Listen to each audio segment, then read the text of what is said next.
Breaking free from the spiral. Aisha sat on her balcony, staring blankly at the sunset. The once vivid colors of the evening sky had turned into a muted blur. Negative thoughts circled her mind like vultures. "I'll never be good enough," she muttered. The weight of her inner critic had been dragging her down for weeks, trapping her in a spiral of self-doubt and despair. It had all started with a small mistake at work, a missed deadline that led to a reprimand from her boss. Since then, her mind seemed to amplify every flaw, replaying her shortcomings like a broken record. She felt stuck, like a prisoner in her own head. That evening, a soft knock on the door broke her thoughts. It was her friend Riya, holding 2 cups of coffee. "I thought you might need a break," she said with a warm smile. As they sipped coffee, Aisha poured out her feelings, each word like a small release of the heavy burden she'd been carrying. Riya listened patiently, then said something that struck a chord. "Do you realize how much power you're giving to these thoughts?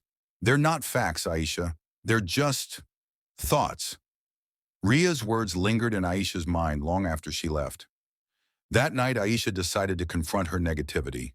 She grabbed a notebook and wrote down every negative thought that had been tormenting her. "I'm a failure," one line read. Another said, "I'll never succeed." Then she challenged each thought. "Is this true?" she asked herself. For every harsh statement, she wrote a counterpoint. "I'm a failure" became, "I made a mistake, but I've also achieved so much." Slowly, her list transformed into a collection of affirmations. The next morning, Aisha woke up feeling lighter. She started her day with a walk in the park, noticing the chirping birds and the soft rustling of leaves. It felt like a small victory, to focus on the present rather than the storm in her head. Over the next weeks, she practiced mindfulness and gratitude. Whenever a negative thought crept in, she'd acknowledge it but not let it take over. Gradually, the spiral of negativity loosened its grip. Aisha learned that breaking free from negative thinking wasn't about erasing those thoughts, but choosing not to let them define her. As she stood on her balcony one evening, watching the sunset, she smiled for the first time in weeks. The colors had returned.